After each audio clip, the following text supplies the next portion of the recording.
রমাজান আসলে একটি প্রশ্ন আমার কাছে বারবার আসে। প্রশ্নটি হচ্ছে, অনেক মহিলারা রমাজান মাসে পিরিয়ডকে অফ করে, অর্থাৎ তাদের যেই মিনিস্ট্রেশন একটা পিরিয়ড আছে মাসিক, এটা বন্ধ করার জন্য অনেক নারীরা পিল খায়। পিল খেয়ে পিরিয়ডটা অফ করে, এবং অনেক নারী দেখা যায় পিরিয়ডটা বন্ধ করে রমাজান মাসে রোজা রাখে, ইবাদত করে। এটা অনেক নারীরাই করে থাকে।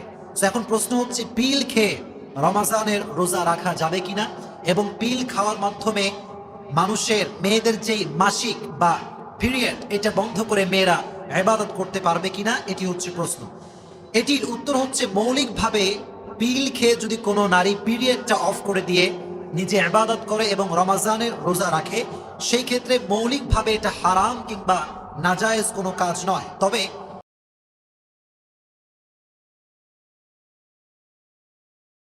একটি কথা মনে রাখতে হবে, যদি পিল খাওয়ার কারণে কোনো নারী ফিজিক্যালি কোনো বিষয়ে ক্ষতিগ্রস্ত হয়ে যায়, তাহলে শরীয়ত বলে এই কথা, নিজেকে ক্ষতিগ্রস্ত করে, নিজেকে অসুস্থ করে কোনো ইবাদত করা আল্লাহ জায়েজ করে নেই। মনে রাখতে হবে, আপনার সুস্থতা সবার আগে। সুস্থতা কি সবার আগে? সুস্থ থাকলেই তো ইবাদত করবেন। সুস্থ না থাকলে একজন ভালো মানুষ যদি অসুস্থ হয়ে যায়, সে কি কখনো ইবাদত করতে পারবে না? এজন্য ফামান কানা মিনকুম মারিদান আও আলা সাফার, আল্লাহ তাআলা বলেছেন রোজা সবার জন্য ফরজ। তবে একজন ব্যক্তি, প্রথমত যার জন্য রোজা ফরজ নয়, সে হচ্ছে ওই ব্যক্তি যে ব্যক্তি অসুস্থ। এটা আল্লাহ তাআলা কোরআনে উল্লেখ করেছেন, ফামান কানা মিনকুম মারিদান আও আলা সাফার। এক নম্বর হচ্ছে সেই ব্যক্তি যে ব্যক্তি অসুস্থ।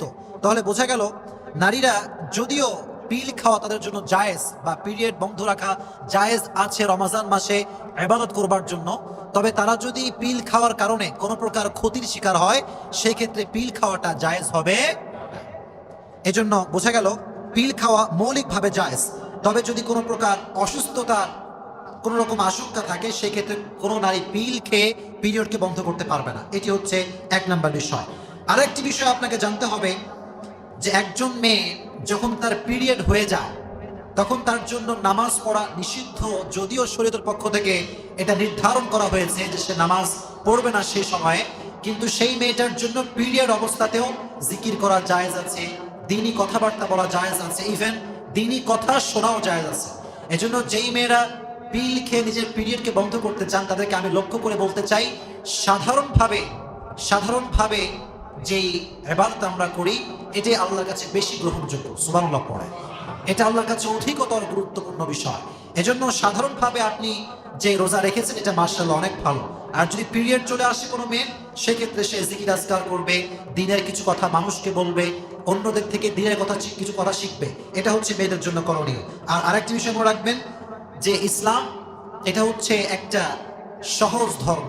ইউরিদুল্লাহু বিকুমুল ইউসর ওয়ালা ইউরিদু বিকুমুল উসর। আল্লাহ তাআলা সহজ চান, কাঠিন্যতা আল্লাহ তাআলা পছন্দ করেন না। সুবহানাল্লাহ পড়লেন না? আল্লাহ সব সময় সহজ চান।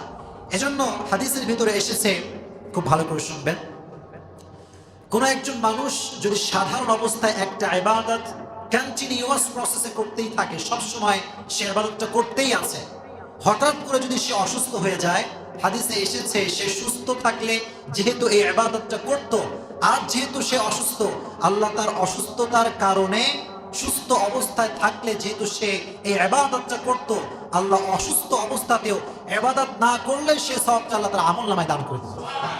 কি অসাধারণ একটা বিষয় না?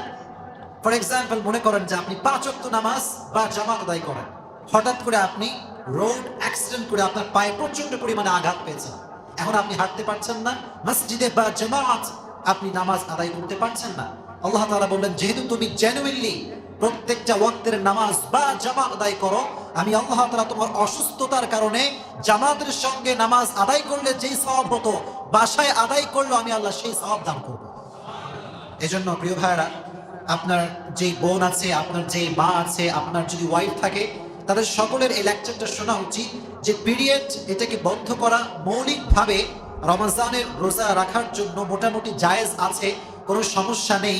তবে যদি শারীরিকভাবে কোনো মেয়ে পিল খেয়ে ক্ষতিগ্রস্ত হয়, সেক্ষেত্রে পিল খেয়ে রোজা রাখা জায়েজ হবে।